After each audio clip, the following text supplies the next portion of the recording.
Welcome back to Joe Stunner Boxing. The return of Joe Cordina saw him win a unanimous 10-round decision over JARET Gonzalez Quirós of Mexico. Now, this Mexican guy, as tough as you'd expect, Mexican fighters, we know all about him. Now, this guy's only 24 years old, came in with 17 wins, 13 KOs, low-level opposition, had one defeat on his record, which was a third-round KO to a guy with only a 7-4 record, who I'd never heard of. Hector Garcia, his name, I think his name was. That was about 4 years ago. And since, sometimes, when you're a kid, he was only 20 at the time, you can come a cropper, but low level, these Mexican lads, you never know what you're getting with them. But this, if you look at his box rec, which I did a while ago, there's low level opposition. But despite the fact that at 24, he is 9 years younger than Joe Cordina, and despite the fact that he was facing an former IBF super featherweight champ, making his debut at lightweight, nevertheless, JARET Gonzalez Quirós did himself proud, I'd say, because although I gave Cordina most of the rounds, I think it's probably 7-3, 8-2, something like that, it doesn't really tell the whole story, because this Mexican kid was game as hell. And, one of the judges gave all 10 rounds to Cordina. I thought that was a bit unkind, but yeah, Cordina won the fight. Cordina, interestingly, he looked bigger than Mr. Gonzalez or Quirós or whatever he calls himself. The Senor Gonzalez, I'll call him that. But that shouldn't really surprise us, because JARET Gonzalez Quirós has been down at, I think, near featherweight. Never mind super featherweight. And he looks smaller than Cordina. And Cordina clearly had the better schooling. Cordina used far better footwork. His punches were cleaner, very accurate. But there were occasions when Quirós was dragging Cordina into a little bit of rough and tumble. In the 5th round, I think maybe the 7th round, he was letting it all hang out. And, on a couple of occasions, he sort of momentarily shook Cordina. Now, like I say, this was Cordina's first fight at lightweight. He was coming off a bad defeat quite a long time ago. A lot of inactivity, actually, with Cordina. Over a year he's been out of the ring, but he was beaten in 8 rounds by Anthony Cacace. That was for his IBF super featherweight belt. He said he had a few problems in terms of making the weight, maybe a couple of outside the ring problems. Taking nothing away from Cacace, who's gone on to really, again, he's one of those fighters who's having that Indian summer of a career. Hung around in doldrums for a long, long time, for many years. Got his opportunity, and my God, did he take it. But when you consider the lightweight division at the moment, the question is, can Cordina,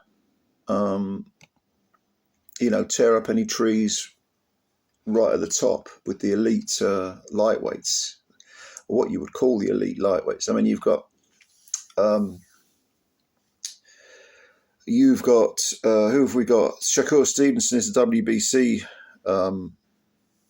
champ. He's going to be fighting William Zepeda, who is, I think, is he the interim champ? I lose track of all these interim and regular and all these bullshit titles. But you've got Lomachenko's retired, isn't he? Muratala is in the mix now. Keyshawn Davis is WBO champ. Who's the WBA champ? I can't remember offhand. But look, would you pick Cordina to beat any of these people? I don't know. I think the jury's still out. Cordina's 33 now. Maybe that year out of the ring did him some good. And he still shows some nice moves, but he does like to have a scrap, which, even against a guy who looks smaller in Mr. Quirós, I didn't like what I was seeing for little pockets of certain rounds, because it seemed to me that Cordina, he likes to stand in front of you and just exchange, and you can get away with that against a smaller man who's fought at much lower level. But can you imagine Shakur Stevenson, Zepeda, Muratalo? Can you imagine these fighters, Davis, putting up with that nonsense? No. They'd fire back and they'd probably land and they'd probably do some damage to Cordina. So I think Cordina needs to... He's got Gary Lockett in his corner. He needs to maybe not be so greedy. Maybe stick to some nice, slick boxing. Because when he does that, when he's countering, when he's,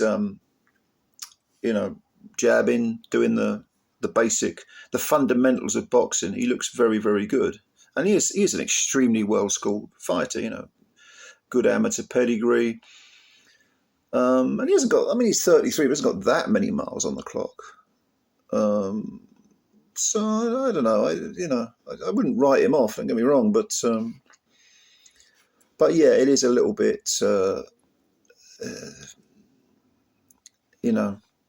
it's one of those where you think, okay, you can maybe get to that sort of B+ level, but A-, A+, I have my doubts. I really do have my doubts. But, good luck to the guy. I'm not knocking him. Good luck to the guy.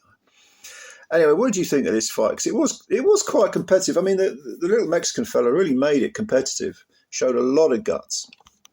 A lot of typical Mexican pride. And, yeah, I give him credit. I give the Mexican credit. He'll probably be invited back, actually, to fight other sort of super feathers and lightweights who need a good 10-round workout. But Cordina, having had a year off, he's now 18 wins, only 9 KOs, that one defeat to Cacace. Yeah, sooner rather than later, he needs to make a move at 33, I think. Not that many miles on the clock. The year off may have revitalised him. Maybe the new weight gives him a bit more energy, a bit more motivation. Good fighter, but the jury is out on that top few at the top of the 135 tree, at least for me anyway.